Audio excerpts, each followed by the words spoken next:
Bismillahirrahmanirrahim. Assalamualaikum warahmatullahi wabarakatuh. Alhamdulillahi rabbil alamin, alladzi arsala rasulahu bil huda wa dinil haqq liyuzhirahu 'ala dini kullihi wa kafa billahi shahida. Ashhadu an la ilaha illallah wa ashhadu anna Muhammadar Rasulullah.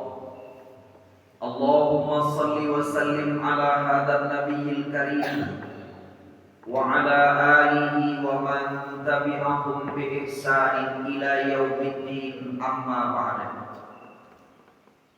Faqala Allah ta'ala fi kitabihil karim, A'udzu billahi minasy syaithanir rajim. Bismillahirrahmanirrahim. Qul in kuntum tuhibbunallaha fattabi'uni yuhibbukumullahu wa yaghfir lakum dzunubakum. Wallahu ghafurur rahim. Qul athi'ullaha war rasul fa in tawallaw fa innallaha la yuhibbul kafirin. Shadaqallahul azim. Segala puji dan syukur kita sampaikan kehadiran Allah Rabb yang Maha Kuasa. Salawat dan salam untuk Nabi kita Muhammad sallallahu alaihi wasallam. Allahumma salli ala sayyidina wa maulana Muhammad wa ala alihi wa sahbihi ajma'in. Yang terhormat para alim ulama kita, para nenek mama, pemangku adat, tokoh masyarakat, pengurus masjid beserta seluruh jamaah, ibu-ibu dan bapak-bapak, teristimewa anak-anak kita generasi muda, kaum muslimin dan muslimat rahimakumullah. Kajian kita pada malam hari ini kita lanjutkan sirah nabawiyah. Kita akan bicarakan keteladanan generasi muda bersama Nabi sallallahu alaihi wasallam. Rasulullah sallallahu alaihi wasallam itu di dalam perjuangan beliau ternyata di sekitarnya ada anak-anak muda yang hebat. Pertama namanya Ali bin Abi Thalib. Sayyidina Ali ini masuk Islam umur 10 tahun. Sejak itu dia bersama dengan Nabi sallallahu alaihi wasallam, salat berjamaah dengan Nabi, duduk di pengajian Nabi, ikut bersama Nabi, dan dia merekam apa yang diucapkan Nabi, apa yang dilakukan oleh Nabi, sehingga dari Ali bin Abi Thalib banyak diriwayatkan hadis-hadis Nabi. Kecerdasan dan kesungguhan dari Ali bin Abi Thalib itu akhirnya melahirkan keberanian. Dia adalah orang yang berani, rela berkorban, banyak ilmunya, mulia akhlaknya, teguh pendiriannya, dan menjadi pembela kebenaran. Bila waktu Sayyidina Ali ko berani,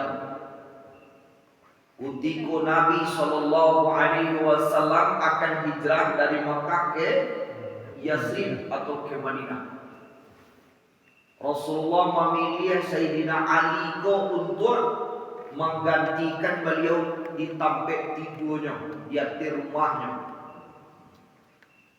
Untuk apa Sayyidina Ali ditugaskan oleh Rasulullah berada di atas rumahnya?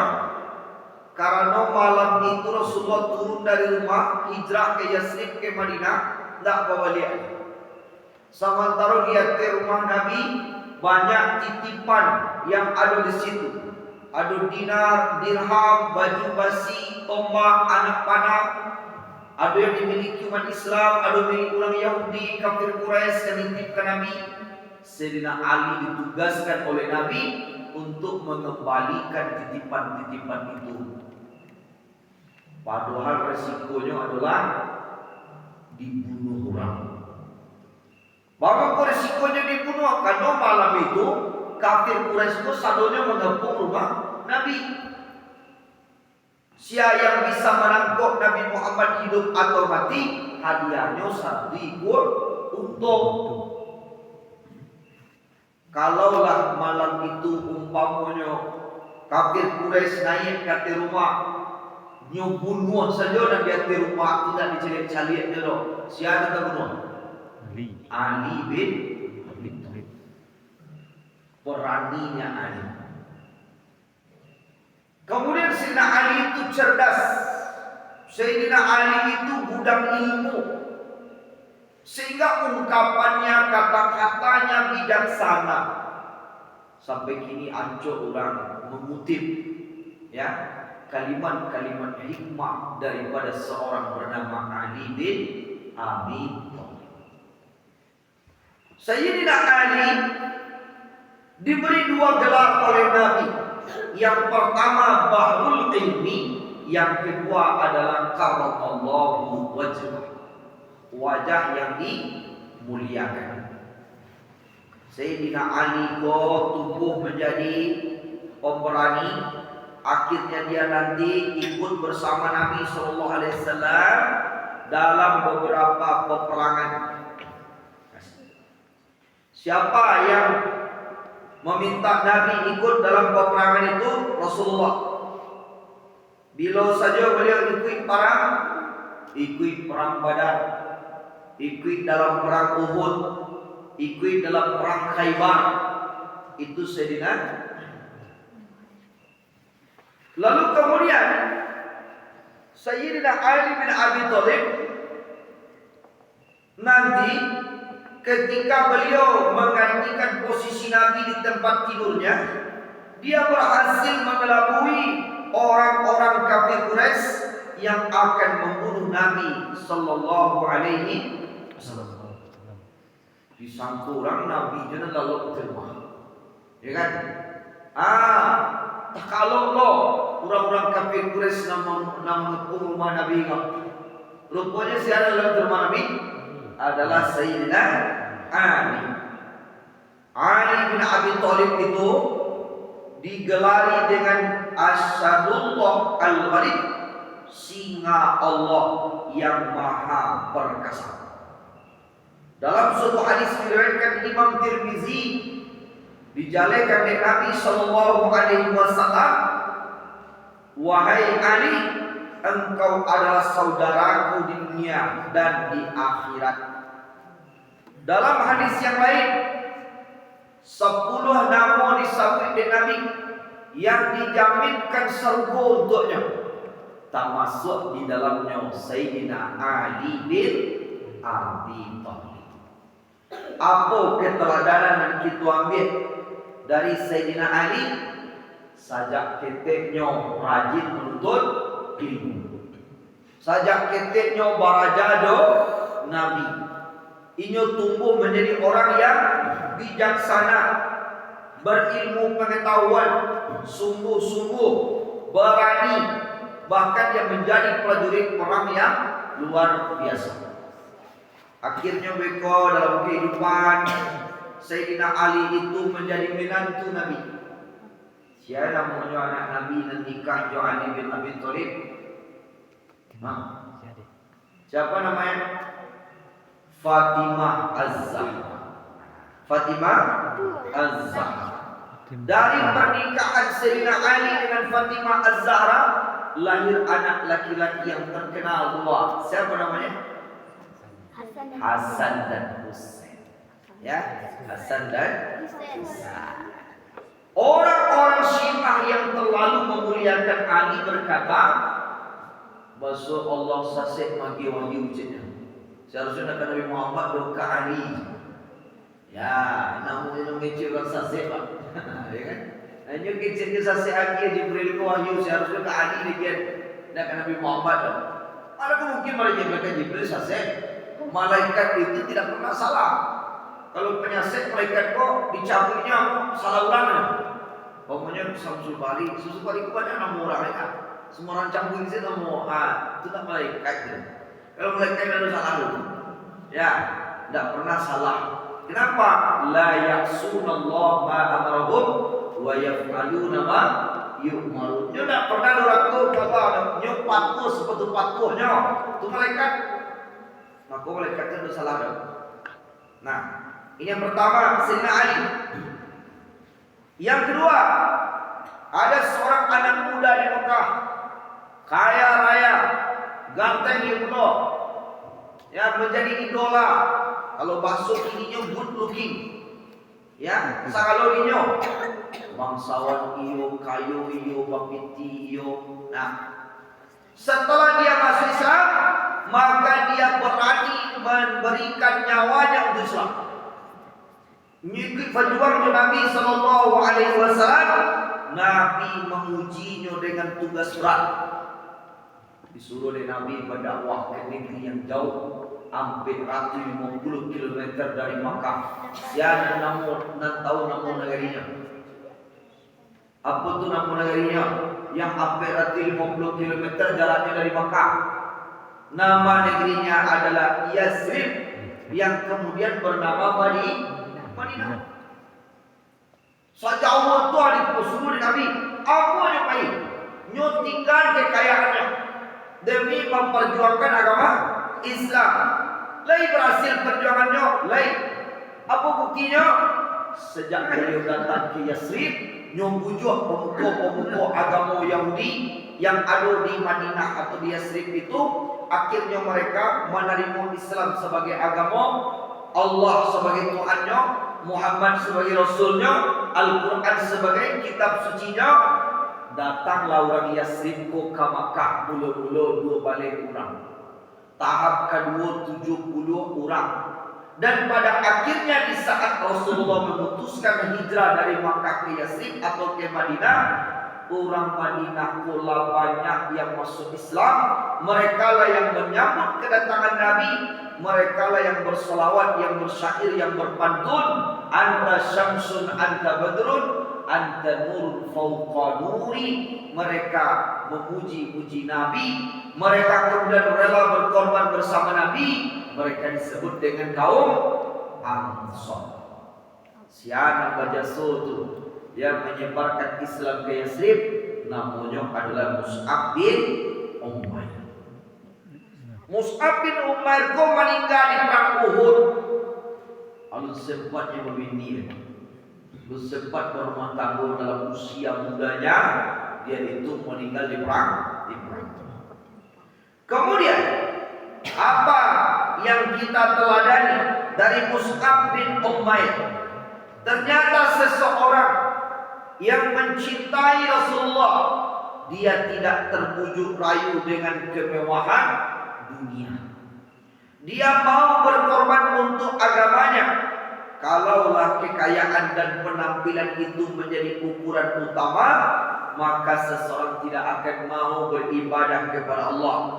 Ternyata dia pelopor dakwah, akhlaknya mulia, dia bijaksana. Akhirnya orang mendapatkan hidayah untuk masuk Islam. Rasulullah menangis ketika mauri jenazahnya. Apa kata Nabi? Aku melihatmu dahulu penuh kenikmatan, tapi kini engkau mati hanya dengan selembar kain. Jadi tidak ada kain di masa itu lepas. Sahalai kain kapat nyonya. Siapa tadi? Mus'ab bin Umair. Orang yang depannya Pak, sahalai. Menangi Nabi menjadi. Orang sakayo itu sebanyak kupitinya, sampai waktu hidupnya, kutiku meninggal sahalai kain kapat.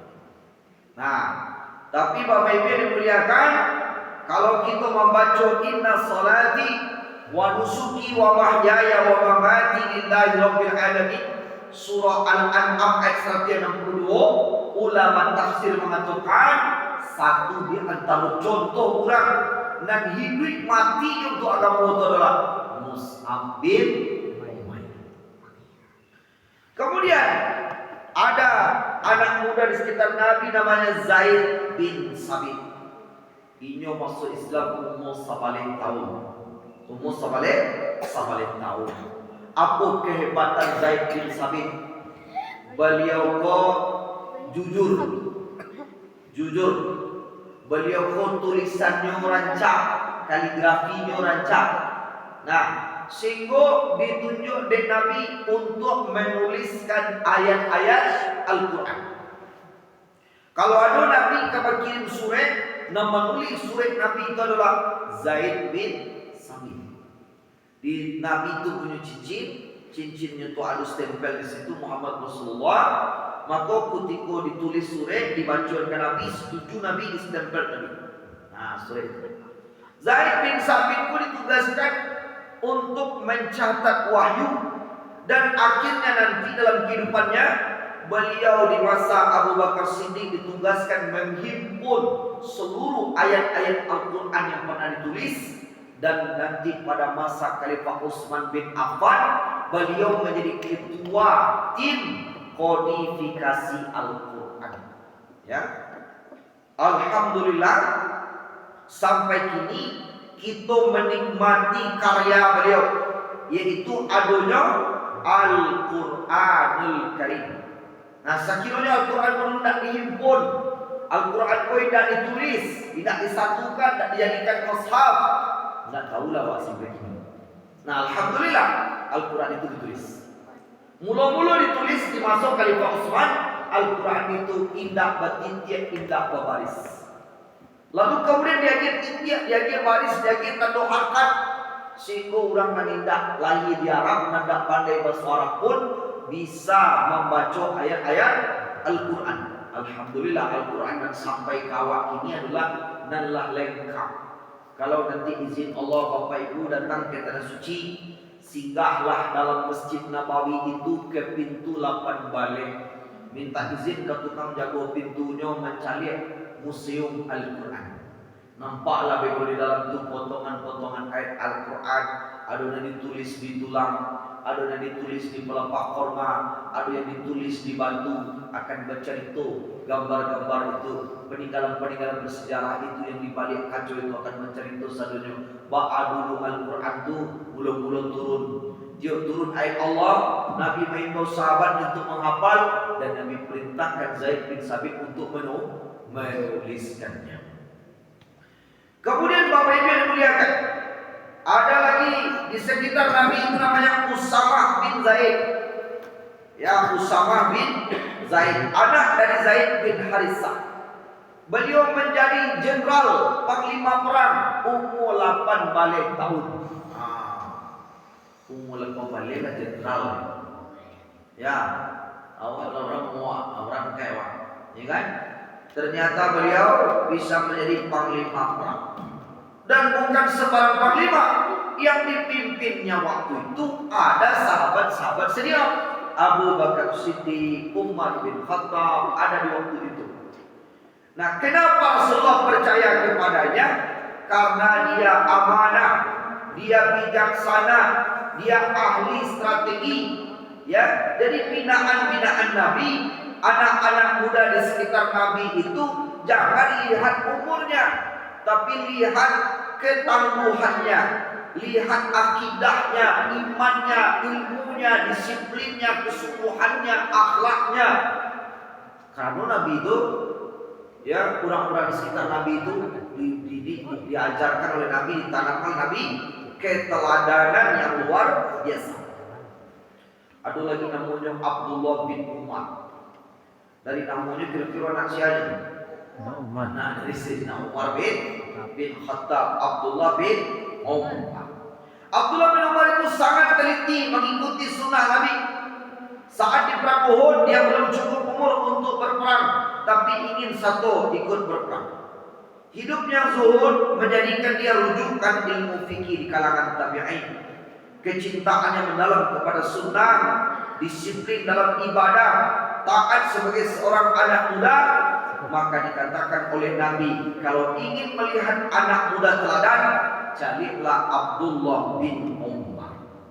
Jadi kalau ada pemilihan pemuda teladan di zaman Nabi, siapa pilih? Abdullah bin Umar. Kemudian ada lagi bernama Ja'far bin Abi Thalib. Dari segi namanya itu anak dari Ja'far. Kakak dari Ali bin Abi Thalib. Nah, dia kakak dari Ali bin Thalib.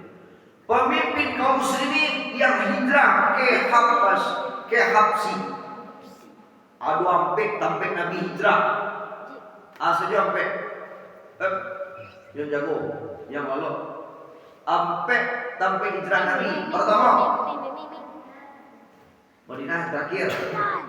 Habasyah atau Habsi. Itu hijrah pertama. Hijrah kedua kemana? Habasyah boleh atau Habsi. Hijrah yang ketiga Taif. Hijrah yang keempat Yasrib atau Madinah. Ketika Nabi hijrah itu namanya Yasrib. Jadi Habasyah 1, Habasyah 2, kemudian Taif, lalu Madinah.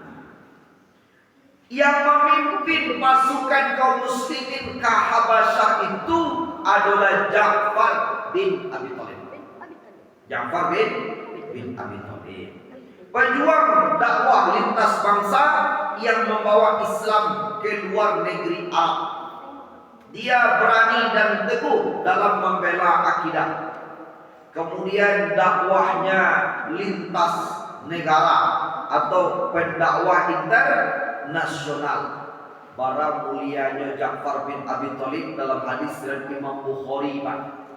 Ya, beliau ini Ja'far bin Abi Thalib, apa kata Nabi sallallahu alaihi wasallam?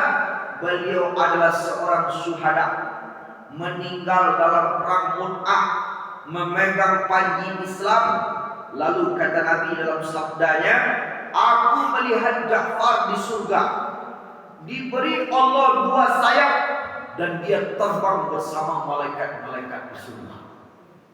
Jadi lagi cari ada Nabi arwahnya, Pak, ya, berterbang di surga, nyuagi dalam sayap 2, tabang bersama-sama di malaikat di surga. Nah, begitu jaminan Nabi terhadap Ja'far bin Abi Thalib.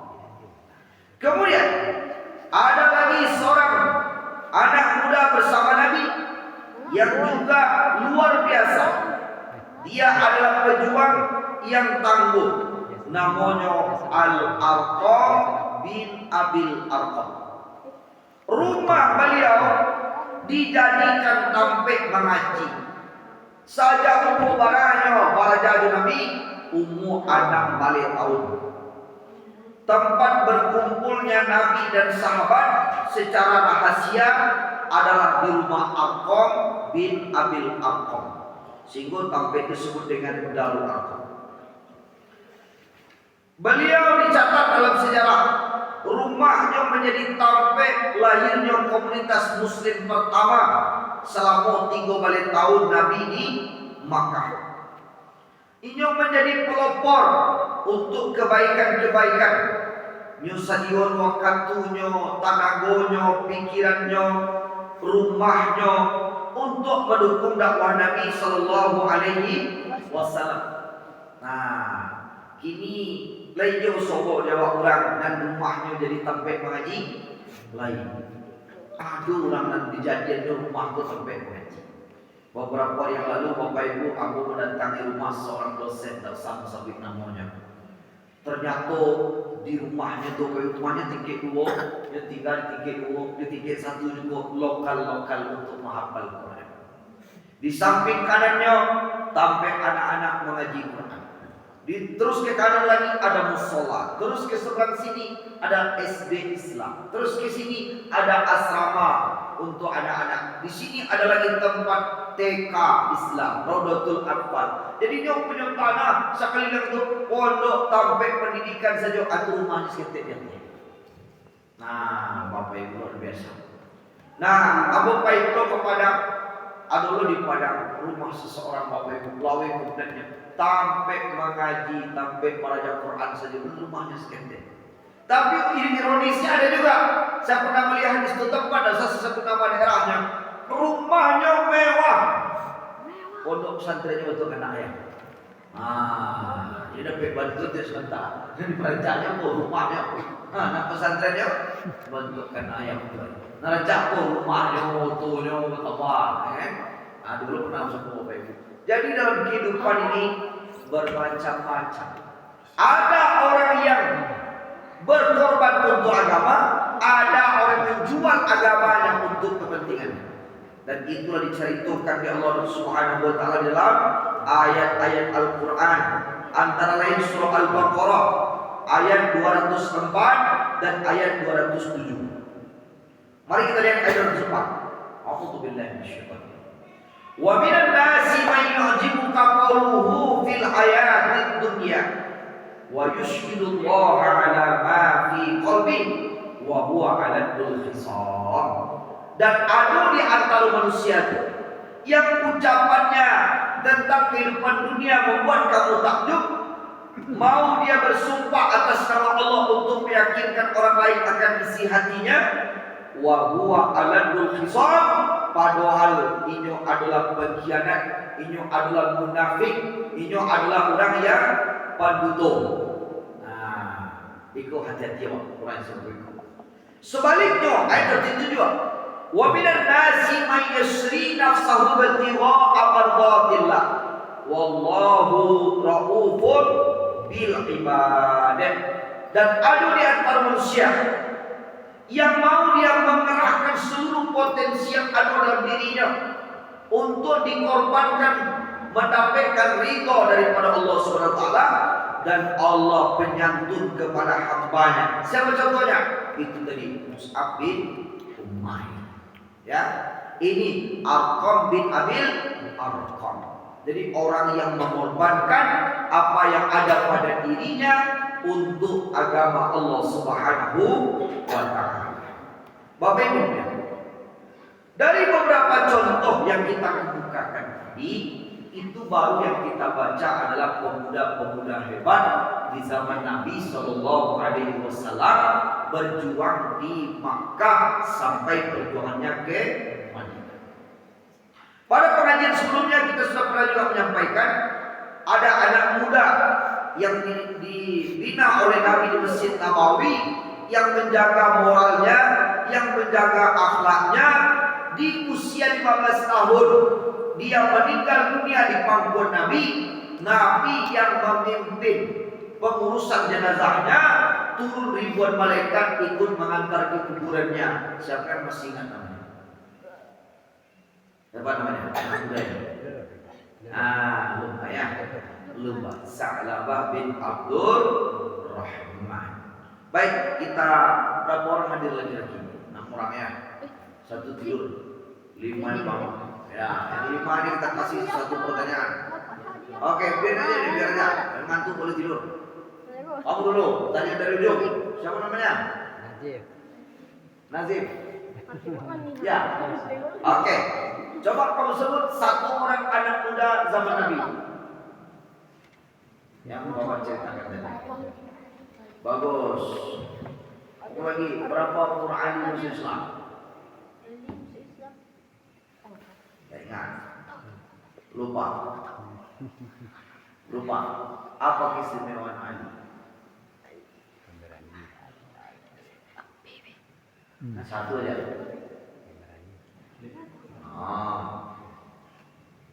Oke, ganti pertanyaannya. Selain Sayyidina Ali, siapa apa yang anak muda yang ikut Nabi? Siapa lagi namanya? 7 orang lagi. Ali aja kamu ingat. Yang lain. Siapa sekretaris Nabi yang tulis surat Nabi, yang tulis wahyu siapa? Belum tahu ya. Siapa sahabat Nabi yang anak muda yang bagus kaligrafinya, bagus tulisannya, nulis Al-Quran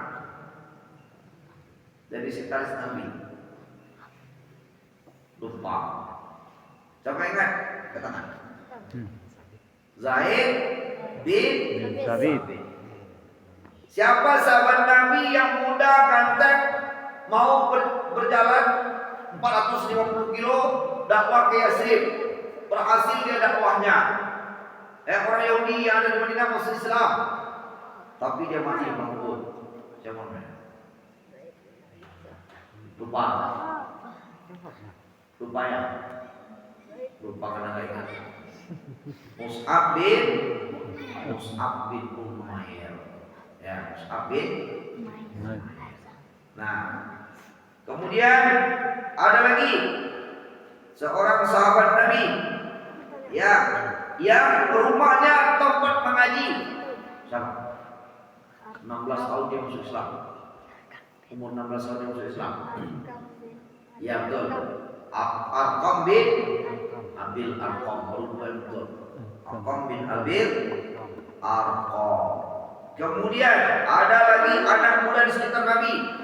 Ya, dia itu tinggalnya di Madinah, tidurnya depan pintu rumah Nabi.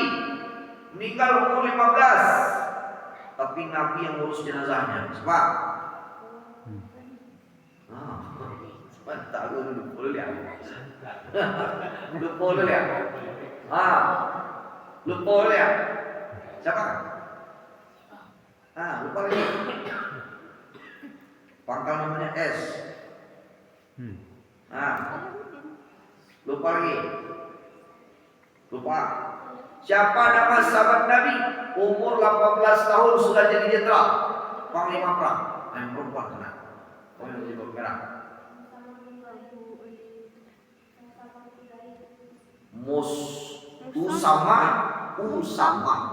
Usamah bin Zaid.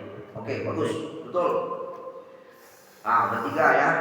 Biasanya perempuan berarti dia 5 ya. 5. Tambah 2 lagi ya. Tambah 2 lagi. Siapa nama sahabat Nabi yang masih muda memimpin kaum muslimin hijrah ke Habasyah, ke Habsi? Coba yang perempuan bukan. Siapa namanya pemimpin kaum muslimin hijrah ke Habsi? Ya, bin Ja'far banyak. Ja'far bin